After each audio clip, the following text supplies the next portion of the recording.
کیونکہ اب آئیے ذرا وہ روایت پیش کرتا ہوں ان کے حق کے اندر جو ائمہ اہل بیت علیہم السلام نے کہی ہیں۔ عزیزان گرامی، امام حسین علیہ السلام اپنے آخری خطبے کے اندر جملے کہہ رہے ہیں، کہتے ہیں کہ تم لوگ یہ میرے امامے کو دیکھ لو، یہ امامہ میرا نہیں ہے، میرے جد رسول خدا کا ہے، یہ ابا میری نہیں ہے، میرے جد رسول خدا کی ہے۔ پھر اپنی قبا کی طرف سے کہتے ہیں یہ میری نہیں ہے، میرے جد رسول خدا کی ہے۔ پھر ایک اونٹنی پہ سوار ہوتے کہتے ہیں یہ اونٹنی میری نہیں، میرے جد رسول خدا کی ہے۔ پھر تلوار دکھاتے ہیں، کہا سب کچھ، تو سب رونے لگے، کہا رسول خدا کے سارے تبرکات ان کے پاس ہیں۔ مولانا نے کہا پھر بھی تم میرا قتل کر دو گے،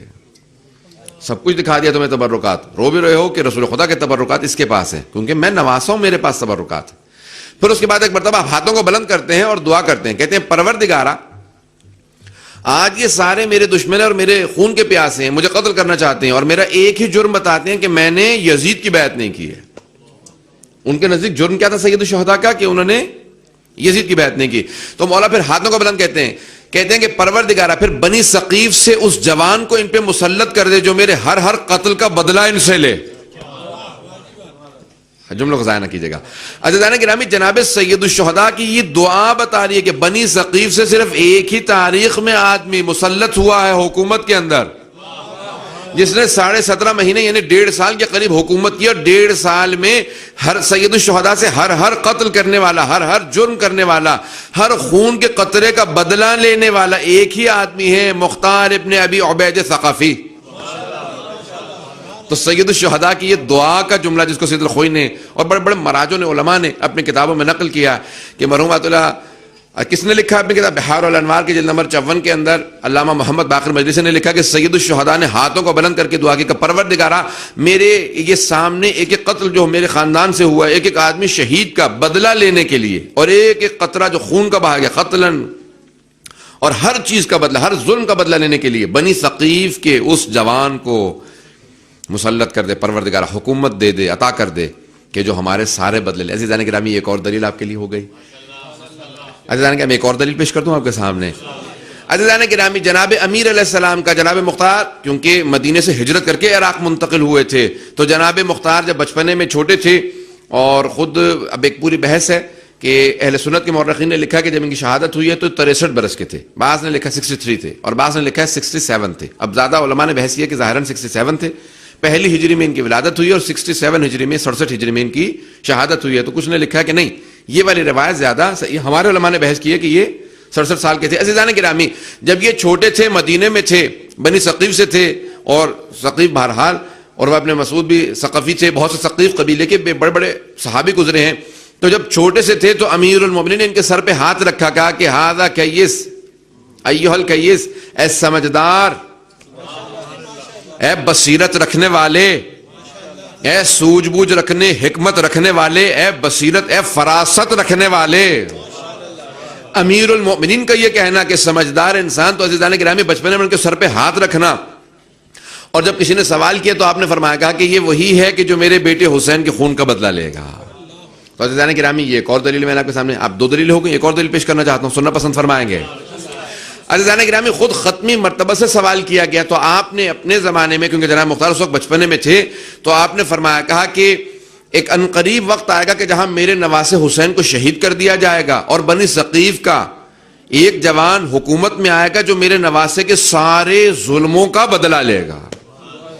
کہا کہ میں روز قیامت کو شفاعت کروں گا۔ عزیزان گرامی، ختمی مرتبت کے یہ جملے جناب مختار کی تائید میں ہیں، مذمت میں نہیں ہیں۔ اب میں 3 دلیل پیش کر چکا ہوں۔ عزیزان گرامی، جب جناب مختار امام حسن مجتبی نے کہا نا کہ مجھے، ان کو جب تیر لگا اور ان کو زخمی کر دیا گیا، اور ان کے جو دشمن تھے شام والے، انہوں نے ان کو بے انتہا گزند پہنچایا، تو آپ نے فوراً فرمایا کہ مجھے، اور وہ اپنے مسعود بہرحال اس قبیلے سے تھے، مسعود کی طرف، ابو مسعود کی طرف، اور مختلف نام لیے، اور جناب مختار کے چچا کی طرف کہا کہ مجھے ان کے گھر پہ لے جاؤ۔ وہاں جناب مختار موجود تھے، ان کے چچا نے ان کو بلایا،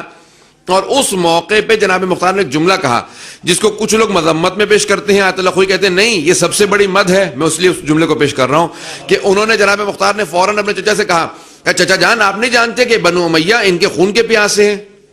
معاویہ ان کے خون کا پیاسا ہے، تو کیوں نہیں آپ ان کو حوالے کر دیں، جب یہ زخمی حالت میں ہیں، کہ آپ معاویہ کے حوالے کر دیں اور معاویہ سے پیسے لے لیں۔ تو اب سب نے کہا کہ تلواریں کھینچ کے کہا کہ مختار اگر ایسی کوئی بات کرو گے تو جناب مختار نے، کیونکہ وہ سارے کے سارے اس وقت ان کے رعایا تھے، فوراً کا چچا سے کہا کہ میں آپ کے عقیدے کو جاننا چاہتا ہوں، ان کے عقیدے کو نہیں جاننا چاہتا۔ تو جناب مختار کا چچا نے کہا کہ میرا ہرگز یہ عقیدہ نہیں ہے کہ میں وہ جو مجھ سے یہ امید رکھتا ہو کہ میں ان کے کام آؤں گا، میں ان کے خلاف کام کروں۔ کہ چچا جان بس میں یہ دیکھنا چاہتا تھا کہ آپ کا عقیدہ حضرت مجتبیٰ علیہ السلام سے متعلق کیا ہے۔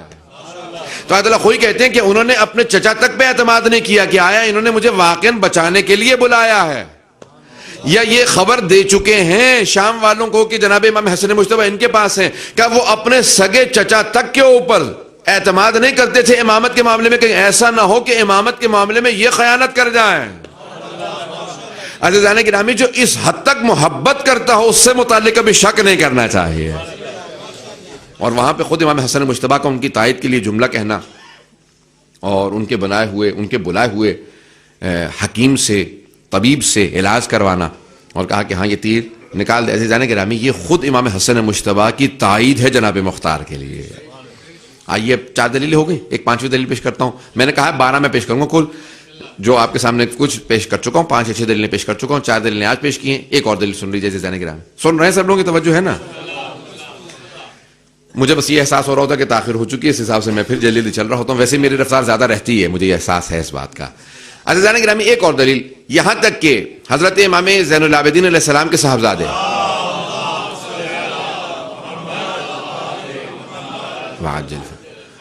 ان کے صاحبزادے فرماتے ہیں، کہتے ہیں کہ جناب مختار نے 20,000 دینار میرے بابا کو ہدیے کے طور پہ بھیجے، کہ میرے بابا نے ان پیسوں سے وہ جو بنی ہاشم کے مکان گر چکے تھے ان سارے مکانوں کی تعمیرات کروائے ہیں، اور پھر بنی ہاشم کو وہ مکان ان کے واپس لوٹا دیے، کہ وہ جو سادات اور جو بنی ہاشم کے دوسرے مؤمنین تھے ان سب کے مکانوں کی تعمیر کروائی۔ عزیزان گرامی، امام معصوم کبھی بھی غصبی اور ناجائز پیسے سے کسی کی مدد نہیں کرتے۔ تو عزیزان گرامی، امام سجاد علیہ السلام کا اس ہدیے کا قبول کرنا اور پھر ان سے سادات کے مکانوں کی تعمیر کروانا، یہ جناب مختار کی مدح میں آتا ہے، ان کی مذمت میں نہیں آتا۔ ہم ان ائمہ اہل بیت علیہ السلام کے ماننے والے ہیں کہ جن کے پاس اگر کسی نے خمس کے پیسے بھی غصبی پیسوں سے بھیجے تو امام نے کہا یہ واپس کر دینا، قبول نہیں ہے۔ کہ لیکن مولا نے خمس نکال دیا، امام نے کہا اگر کوئی کسی ہمارے شیعہ کا مال غصب کرنے کے بعد پیسے نکال کے بھیج دے، میں قبول نہیں، اسے واپس کر دینا۔ عزیزان گرامی، حضرت امام زین العابدین علیہ السلام کا ان پیسوں کا قبول کرنا اس بات کی علامت ہے کہ وہ انہیں غصبی نہیں مانتے تھے۔ بات واضح ہو رہی ہے عزیزان گرامی؟ تو جناب مختار کا آئیں ذرا ایک اور میں دلیل پیش کر دوں۔ آج کی 5 دلیلیں مکمل ہو چکی ہیں، ایک دلیل پیش کر دوں گا تاکہ پھر انشاءاللہ بات اپنے تکمیل تک پہنچ جائے۔ امام محمد باقر علیہ السلام کے دعا کے جملے،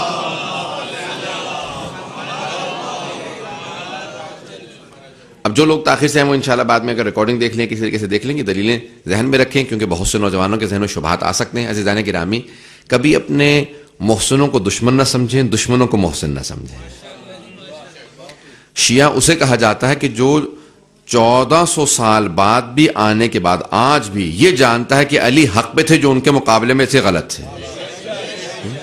تو عزیزان گرامی، جو ہم 1300 ساڑھے 1300 سال بعد آج ہم جانتے ہیں کہ سید الشہداء حق پہ تھے، جو ان کے مقابلے میں تھے باطل تھے، تو اسے شیعہ کہا جاتا ہے۔ عزیزان گرامی، تو اس لیے کبھی بھی وہ افراد جو اہل بیت علیہ السلام کے عاشق و چاہنے والے ہوں، جو ہمارے محسن رہے ہوں، کبھی انہیں دشمن نہ سمجھیں، اور جو دشمن ہوں کبھی بھی ان سے دھوکہ نہ کھائیں۔ کبھی کوئی دشمن ہو اور دھوکہ دے کے آ رہا ہو، بار بار اپنے آپ کو اس طرح کا اظہار کرتا ہو کہ نہیں میں چاہنے والا ہوں، تو شیعہ اسے کہا جاتا ہے کہ جو ایسے لوگوں سے کبھی دھوکہ نہ کھائے۔ میں پہنچا پایا ہوں یا نہیں پہنچا پایا؟ ایسے لوگ ہر دور میں رہے ہیں، ہر دور میں ہیں، آج بھی مل جائیں گے، پہلے بھی ہیں۔ عزیزان گرامی، یہ بات یاد رکھیں، کوئی بھی آدمی آپ کو کبھی اہل بیت کا نام لے کے دھوکہ نہ دے۔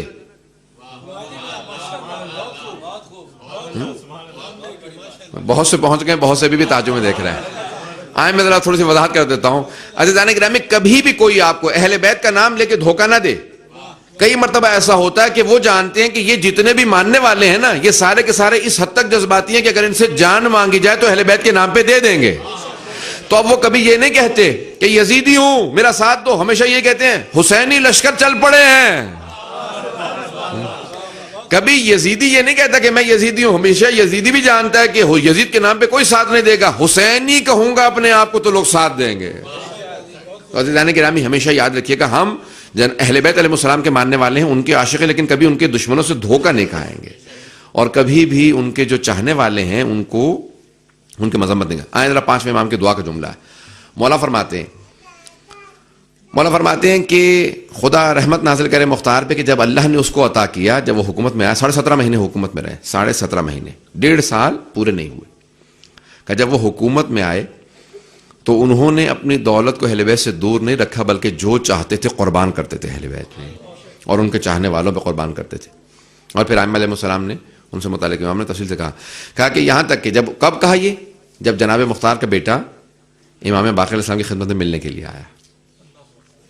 اور امام نے سر پہ ہاتھ رکھے پیار کیا، اور امام نے کہا کہ تمہارے بابا وہ ہیں کہ جو کئی ہمارے خاندان میں جو مہر ادا کیے گئے ہیں وہ تمہارے بابا نے بھیجے تھے۔ جو بعد کا شادی ہوتی تھی بچوں کی شادیاں ہوتی تھی تو ان کے مہر جو ہیں ادا کیے گئے جناب مختار کے دیے ہوئے پیسوں سے۔ ائمہ علیہ السلام غصبی 1 درہم قبول نہیں کرتے، جب تک پیسہ پاک نہ ہو ائمہ قبول نہیں فرماتے۔ عزیزان گرامی اگر کوئی اپنے بچے کا مہر ادا کر رہا ہو ان پیسوں سے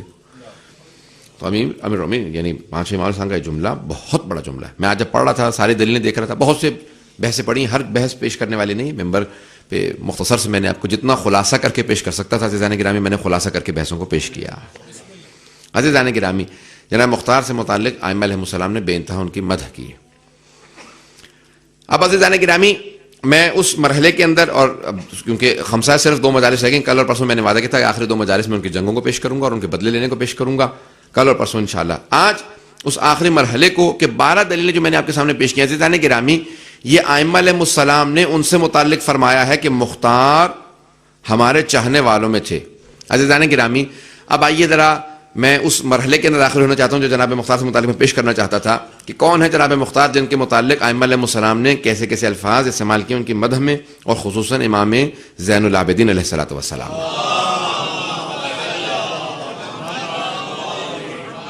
واجل فرج مختصر سے اس کے اندر وقت کے اندر، کیونکہ مجھے جناب معصومہ قم سے متعلق کچھ مطالب کو پیش کرنا کہ بی بی کی آج روز شہادت ہے، میں نے کل وعدہ بھی کیا تھا۔ عزیزان گرامی جناب مختار وہ ہیں کہ جن کے متعلق جب حضرت محمد حنفیہ خود سے امام علیہ السلام کے پاس آئے گا کہ مولا ان کے خط میرے پاس آئے ہیں اور وہ آپ سے اجازت مانگتے ہیں، تو امام علیہ السلام نے جناب محمد حنفیہ سے کہا کہ مختار سے کہہ دینا کہ ہمارے اجداد نے جو ان کی تائید کی تھی اور جو ائمہ علیہ السلام کے اصحاب نے انہیں بتا دیا ہے، اور خود اسبغ ابن لباتہ جو امیر المؤمنین کے کہہ لیجیے آپ کی سمپل زبان میں کہوں کہ پی اے تھے، پرسنل اسسٹنٹ تھے مولا کے، سیکرٹری تھے، خط لکھتے تھے سارے کے سارے، منشی تھے، پرسنل اسسٹنٹ تھے مولا کے جناب اسبغ ابن لباتہ، انہوں نے خود سے جناب مختار کو کہا تھا ان کی جوانی میں کوفے کے اندر کہ اے مختار یاد رکھنا، میں نے خود امیر المؤمنین سے سنا ہے کہ یاد رکھنا اس جوان کا جب یہ قیام کرے گا تو اس کا ساتھ ضرور دینا۔ تو مولا نے فرمایا جو ہمارے اجداد مختار سے متعلق کہہ گئے، مختار کو یاد دہانی کرا دینا کہ اللہ سبحانہ و تعالیٰ نے اسے کسی مقصد کے لیے خلق کیا۔ عزیزان گرامی یہ سارے کے سارے مختلف لوگوں کا ان کو مسلسل بتانا، اور دوما جو ان کی والدہ تھیں کہتی تھی کہ مختار جب میں تجھ سے حاملہ تھی تو مسلسل میں خواب میں یہ دیکھا کرتی تھی کہ میرا بیٹا بدلہ لے گا۔ اے میرے لخت جگر میں نے اپنے مسلسل خوابوں میں بھی جب میں حاملہ تھی تو یہی دیکھا کہ تو مجھے عطا کیا جا رہا ہے، آل رسول کی خدمت کے لیے عطا کیا گیا۔ مسلسل وہ ان کو یاد دلاتی رہتی تھی، اور اسی لیے اپنی ماں سے بے انتہا محبت کرتے تھے۔ جب اسیری کے اندر بھی گئے، جب مسلسل سخت وقت بھی دیکھے تو تب بھی ماں سے بے انتہا محبت کرتے تھے، ان کو فوراً لکھتے تھے، بات کر ملنے جاتے تھے۔ عزیزان گرامی روایت میں ملتا ہے، تاریخ نے لکھا ہے کہ جناب مختار اپنی والدہ سے مسلسل سوال کرتے تھے کہ آپ نے کیا کچھ دیکھا تھا، یعنی ری انڈورسمنٹ کے لیے انسان اپنے تائید کے لیے بار بار اس کو یاد دلاتا ہے۔ عزیزان گرامی اگر کسی کو یہ معلوم ہو مجھے کسی مقصد کے لیے بھیجا گیا اور اس کو وہ مقصد یاد ہو، لیکن جو اس سے منسوب ہو اس سے بار بار پوچھنا اس مقصد کے اندر پائیداری حاصل کرنے کا مقصد ہے۔ بار بار اپنی والدہ سے کہتے تھے مجھے یاد دلائیے کہ آپ نے کیا دیکھا تھا، کہا کہ مجھے خود رسول خدا کو خواب میں دیکھنا یاد ہے، اور بی بی کو مسلسل کہا کہ میں تمہیں بتاتی ہوں کہ مجھے بار بار یہ بشارت ہوتی رہی کہ تمہارے آغوش میں جو بچہ ہے، میں مجھے مسلسل خواب میں دیکھا کرتی تھی کہ تجھے پال رہی ہوں کہ تو خون حسین کا بدلہ لے گا، تو جناب سیدہ کی ذریت کا بدلہ لے گا۔ عزیزان گرامی جناب مختار کو ہمیشہ سے بتایا جا رہا تھا اور وہ جانتے تھے، حتیٰ جب زندان میں تھے جناب، اور زندان میں کیوں گئے تھے؟ جناب مسلم ابن عقیل کا ساتھ دینے کے جرم میں، جسے اس جرم میں گرفتار کیا ہوگا تم نے مسلم ابن عقیل کا ساتھ کیوں دیا، یہ تو حسین ابن علی کے ساتھی ہیں, یہ تو باغی ہیں, حکومت کے مخالف ہیں, یہ عبید اللہ ابن زیاد کے دشمن ہیں, اس کو سلام نہیں کرتے یہ. تو جناب مختار نے کہا کہ جس کو یہ سلام نہیں کرتے اسے میں بھی سلام نہیں کرتا. اور اسی جرم کے اندر جناب عبید اللہ جناب مختار کو عبید اللہ ابن زیاد ملعون نے گرفتار کیا, ملعون نے, اور جب ان کو گرفتار کیا تو ان کو زندان کر دیا, اور پھر یہ مسلسل 3-4 برس زندان میں رہے. اور وہ 6000 افراد جو زندان میں تھے ان میں سے تقریباً سب کے سب قریبی شیعہ اور ماننے والے تھے امیر المؤمنین کے. عزیزان گرامی, اس بات کو یہیں پہ روک کے میں انشاءاللہ جاری رکھوں کل کو. رحمتک یا ارحم الراحمین وصلی اللہ علی محمد وآلہ